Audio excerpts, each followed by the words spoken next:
مایوسی گناہ ہے، امید رکھو، دعا کرو۔ مایوسی وہ آواز ہے جو شیطان تمہارے دل میں ڈالتا ہے کہ کچھ نہیں بدلے گا، کچھ بھی نہیں ہوگا، کہ سب ختم ہو چکا ہے۔ لیکن رب کہتا ہے میری رحمت سے مایوس نہ ہو۔ جب تم دعا کرتے ہو تو تم اللہ سے بات کرتے ہو، اللہ سے ہم کلام ہوتے ہو، اور جب تم امید رکھتے ہو تو تم اس کی قدرت پر ایمان رکھتے ہو۔ بے شک مایوسی گناہ ہے، کیونکہ تم جس رب کو پکار رہے ہو وہ تو کن فیکن کا مالک ہے، وہ کن فیکن والا رب ہے جو صرف ہو جا کہتا ہے اور سب کچھ ہو جاتا ہے۔ تو امید رکھو، چاہے وقت کتنا ہی مشکل لگ رہا ہے، تم اپنے رب سے امید کا تعلق نہ توڑو، تم اپنے رب سے دعا کا تعلق نہ ختم کرو۔ بے شک وہ رب تو 70 ماؤں سے زیادہ محبت کرنے والا ہے، تم ضرور وہ دن دیکھو گے۔ بے شک تمہاری ایک ماں تم سے کتنی محبت کرتی ہے، اور وہ رب تو 70 ماؤں سے زیادہ محبت کرنے والا ہے، تمہیں اپنی محبت کا رنگ دکھاتے ہوئے راضی کرنے میں کوئی کسر نہیں چھوڑے گا۔ یہ صبر تمہارے لیے بہت جلد بڑے معجزے والا ایمان بن جائے گا انشاءاللہ۔ آپ جتنا اللہ کو مانتے جاتے ہیں، آپ کی زندگی میں اتنا ہی سکون آتا جاتا ہے، آپ کا دل مطمئن ہو جاتا ہے، اتنا مطمئن ہوتا ہے کہ آپ کو ڈھارس مل جاتی ہے، دکھ میں، درد میں، آنسوؤں میں، رونے میں۔ اس کا مطلب یہ نہیں کہ آپ کی زندگی میں کوئی پریشانی، کوئی مشکل باقی نہیں رہتی، بلکہ وہ مشکلیں، وہ پریشانیاں ساتھ ہوتے ہوئے بھی آپ مطمئن ہوتے ہیں۔ وہ اللہ کی نظر میں ہونے کا احساس، وہ آپ کے دل کو سکون دیتا ہے، وہ تمہارے قلب کو سکون بخشتا ہے، پرسکون رکھتا ہے۔ اللہ کے اپنے بندے سے وعدے، مشکل کے بعد آسانی کا وعدہ کیا ہے اللہ نے اپنے بندوں سے، صبر کرنے والوں کا ساتھ دینے کا وعدہ کیا ہے اللہ نے اپنے بندوں سے، جو چلا گیا اس سے بہتر دینے کا وعدہ کیا ہے، طاقت سے بڑھ کر تکلیف نہ دینے کا وعدہ کیا ہے۔ تو اطمینان رکھو، اپنے رب کی طرف سے اطمینان رکھو اور پرسکون رہو۔ اے بندہ مومن، کیا تم جانتے ہو دلوں کا نور کب ملتا ہے؟ تب جب ہمارا دل ہر گناہ سے اکتا جائے، ہر دنیا کی لذت ہمیں مائل نہ کر سکے، تب جب گناہ کرنے کا سب سامان ہمارے پاس موجود ہو اور ہم ایک طرف ہو کر نکل جائیں اپنے رب کی خاطر صراط مستقیم کی طرف، کہ کہیں میرا رب مجھ سے ناراض نہ ہو جائے۔ پتہ ہے دل کا نور یوں ہی نہیں مل جایا کرتا، اس کے لیے اپنے نفس سے جنگ لڑنی پڑتی ہے، ہر نفسانی خواہش کا گلا گھونٹنا پڑتا ہے، ہر اس غلط کام کو ترک کرنا پڑتا ہے جس سے میرے رب نے منع فرمایا ہے، اور ہر اس کام کو دل کی گہرائیوں اور خوشی سے کیا جاتا ہے جو میرے رب کی رضا ہے، جو میرے رب کا حکم ہے۔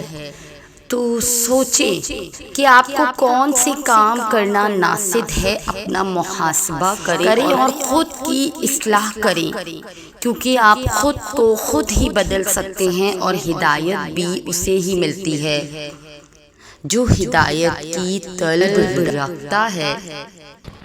ایک ایک آنسو تمہارے رب کی عرش تک پہنچ جاتا ہے، تمہارے رب کے دربار تک پہنچ جاتا ہے۔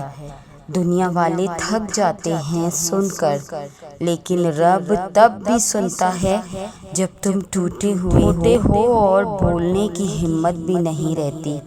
کوئی وقت مقرر نہیں، کوئی خاص انداز نہیں، بس دل سے پکارو اور دیکھو کیسے رب تمہیں تھام لیتا ہے۔ تم بس رب سے بات کرو، کیونکہ وہی سب کچھ جانتا ہے اور وہی سب کچھ کر سکتا ہے۔ تم اللہ کو محبوب ہو، جانتے ہو تم اللہ کو بہت محبوب ہو، کیونکہ تم نے آزمائش کو ہنس کر گزارا ہے، کیونکہ تم نے صبر کا دامن نہیں چھوڑا، تم نے اپنے یقین کو کمزور نہیں ہونے دیا، کیونکہ تمہیں یقین تھا دعاؤں کی قبولیت کا، اور تمہیں یقین ہے معجزوں کے ہونے کا۔ کیا ہی خوبصورت الفاظ کسی سیانے نے کہے کہ ذرا سا صبر کرو، کیا پتہ اللہ کی بھی رضا وہی ہو جس کی تم آس امید لگائے بیٹھے ہو، اور وہ تمہیں صحیح وقت پر نواز دینا چاہتا ہو۔ تم بس اپنے رب سے بات کرو۔ جب دل اداس ہو اور کوئی سمجھنے والا نہ ملے تو تم بس اپنے رب سے ہم کلام ہو جاؤ، اپنے رب سے بات کرو۔ وہ تمہارے لفظوں کا محتاج نہیں، وہ تمہاری خاموشی سن لیتا ہے، تمہاری آنکھ سے گرتا ایک ایک آنسو۔ ہماری زندگی میں ایک وقت ایسا ضرور آتا ہے جب ہمیں کوئی انسان دل کی گہرائیوں سے بے لوث محبت کرتا ہے، بنا کسی غرض کے، بنا کسی وجہ کے سچی محبت کرتا ہے۔ ایسی محبت جو ہمارے وہم و گمان سے پرے ہوتی ہے۔ ہمیں اس انتہا، اس حد پر بھی سمجھا جا سکتا ہے، چاہا بھی جا سکتا ہے۔ ایسی محبت کی جا سکتی ہے جیسے آپ صرف سوچ سکتے ہیں، تصور کر سکتے ہیں کہ کوئی ہمیں اس قدر، اس شدت بھی چاہے، ہمارے حق میں ہر وقت دعا کرتا ہو، جس کے لیے خوشی کا مقصد صرف آپ کی ذات ہو، آپ کی خوشیاں ہوں، جو آپ کی آنکھ میں آنسو نہ دیکھ سکتا ہو۔ زندگی کے ایک مقام پر محبت ہم پر مہربان ضرور ہوتی ہے۔ ہمیں ایسا کوئی شخص ضرور ملتا ہے جس کے لیے ہم تمام خامیوں کے باوجود سب سے خاص، سب سے اہم ہوتے ہیں۔ ایسے شخص کو اپنی زندگی میں سے کبھی نہیں جانے دینا چاہیے، کچھ بھی ہو، کسی بھی دنیاوی دکھاوے یا کسی خود غرض خواہش کے پیچھے لگ کر کبھی بھی ایسے شخص کو کھونا نہیں چاہیے۔ ایسے شخص کو تو چھپا لینا چاہیے، اپنی محبت، اپنی چاہت کے ساتھ اسے باندھ لینا چاہیے۔ وہی تو سب سے قیمتی اثاثہ ہوتا ہے۔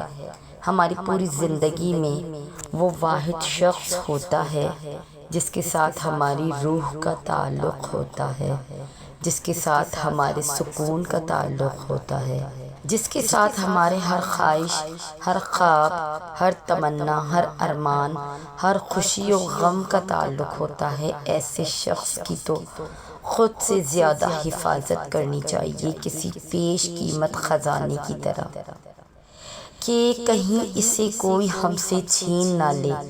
مقدر آزمائش، دنیا، لوگ اس کو آپ سے چھین نہ لے کہیں، وہ چلا نہ جائے، چھوڑ نہ جائے کہیں، وہ کسی اور کے حصے میں نہ آ جائے۔ زندگی میں آپ کو بہت سے انسان ملتے ہیں، اچھے، برے، امیر، غریب، سب مل جاتا ہے۔ جو نہیں ملتا تو ایک ایسا شخص جو دل و جان سے محبت کرے، جو اپنی ذات کی نفی کر کے بھی آپ کو خوش کرے۔ اگر آپ کی زندگی میں ایسا کوئی شخص ہے تو اسے خدا را کہیں مت جانے دیں۔ اسے کہہ دے اس کے بنا آپ کی ذات ادھوری ہے، نامکمل ہے۔ اپنی ذات کی تکمیل کر کے اپنے وجود کی، ایسے لوگ اگر زندگی سے چلے جائیں تو زندگی کس قدر ویران، تنہا، خاموش اور بے معنی ہو جاتی ہے۔ اس بات کا اندازہ آپ تمام عمر بھی نہیں کر سکتے، اس لیے اپنی زندگی کو ویران ہونے سے بچائے، اپنی ذات کو کھوکھلا ہونے سے بچائے۔ زندگی، محبت، قسمت ہر کسی پر بار بار مہربان نہیں ہوتی۔ جو یہ چلا گیا تو سب چلا گیا اور پھر اس جیسا کوئی نہیں۔ یاد ہے مجھے وہ وقت جب حقیقی معنوں میں اللہ کو پہچانی، تب میری زندگی میں اس ایک شخص کی بھی کوئی اہمیت نہ رہی جس کا میں نے پہلے ذکر کیا۔ اللہ نے جب مجھے اپنی محبت سے نوازا تھا، میں ٹوٹ گئی تھی، بکھر گئی تھی، گر گئی تھی۔ جب اس کی محبت نے مجھے سنبھالا تھا، مجھے یاد ہے وہ قیمتی وقت جب پہلی بار میں نے تہجد پڑھی تھی۔ اس قدر تکلیف میں اس کے پاس گئی تھی کہ دل چور چور تھا، آنکھیں آنسوؤں سے نم تھی، لیکن میرے قدم اس کی جانب بڑھتے جا رہے تھے۔ وہ وقت تھا جب اس نے مجھے اپنی آغوش میں لے لیا تھا، جیسے سارے زخم اس وقت بھر گئے تھے۔ اس محبت کا اثر اتنا گہرا تھا کہ میں سارے غم بھول گئی تھی اور اس کی محبت میری روح میں اتر گئی تھی۔ پھر میرے دل کو سکون آ گیا۔ آج جب سوچتی ہوں تو حیرانیت ہوتی ہے، وہ زخم تو اتنے گہرے تھے، لگتا تھا کبھی نہیں بھریں گے۔ وہ تکلیف اتنی زیادہ تھی کہ لگتا تھا کہ اب ساری زندگی انہی آنسوؤں کے ساتھ گزارنی پڑے گی۔ لیکن کیسے اس کی محبت نے ہر ایک منظر بدل دیا۔ اتنی جلدی میں وہ ماضی کی تکلیفیں بھول جاؤں گی، یہ کبھی نہ سوچا تھا۔ دنیا میں ہم سے چاہے شخص، کوئی بھی شخص جتنی بھی محبت کرے، آخر اس کی محبت کو زوال ہے کہ دنیا تو اسی کا نام ہے۔ لیکن جو اللہ کی محبت ہے، اللہ کی محبت کو کوئی زوال نہیں۔ آج جب میں سوچتی ہوں تو انہی آنسوؤں کے ساتھ گزارنی پڑے گی، لیکن کیسے اس کی محبت نے ہر ایک منظر بدل دیا۔ اتنی جلدی میں وہ ماضی کی تکلیفیں بھول جاؤں گی میں، یہ کبھی نہ سوچا تھا۔ آج جب سوچتی ہوں تو خود پر رشک آتا ہے کہ کیسے اس نے مجھ جیسی عام سی لڑکی کو اپنی خاص محبت سے نوازا۔ محبت سے زیادہ، اس کی محبت سے زیادہ قیمتی آج میرے پاس کچھ نہیں ہے۔ اس کی محبت میرے ساتھ ہے تو ہی آج میں اتنی مضبوط ہوں۔ یقین کرو، اللہ کی محبت انسان کو فرش سے عرش تک پہنچا دیتی ہے۔ وہ اپنے بندوں سے اتنی زیادہ محبت کرتا ہے جتنی تمہاری ماں بھی تم سے نہیں کر سکتی۔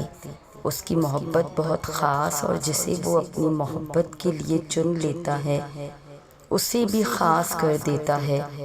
وہ اپنے سب بندوں سے بہت محبت کرتا ہے۔ وہ ان سے بھی محبت کرتا ہے جو اسے یاد بھی نہیں کرتے۔ وہ ان کا بھی ہے، وہ ان کو بھی موقع دیتا ہے کہ لوٹ آؤ میری جانب، میں معاف کر دوں گا، تم آؤ تو صحیح۔ تم ایک قدم اس کی طرف چل کر جاؤ گے نا تو وہ 10 قدم دوڑ کر تمہاری طرف آئے گا۔ کون کر سکتا ہے کسی سے اتنی محبت؟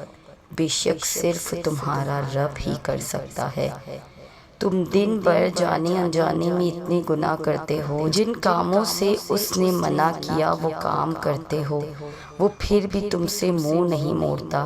وہ اتنا رحیم و کریم ہے، پھر بھی توبہ کا دروازہ تم پر کھلا رکھتا ہے، انتظار کرتا ہے تمہارا کہ میرا بندہ مجھ سے معافی مانگے تو میں اسے معاف کروں گا۔ پہلا قدم تمہیں اٹھانا ہے، پھر دیکھنا کیسے وہ تمہیں اپنے خاص بندوں میں شمار کر لیتا ہے، کیسے تمہارے ہر دکھ کو مٹا کر اپنی محبت سے سرخرو کر دیتا ہے۔ تو یہ تھی ہماری آج کی ویڈیو۔ اگر آپ ہماری اس کاوش کو پسند کرتے ہیں تو ہمارے چینل کو سبسکرائب کر کے ہمارے ساتھ جڑ جائیے۔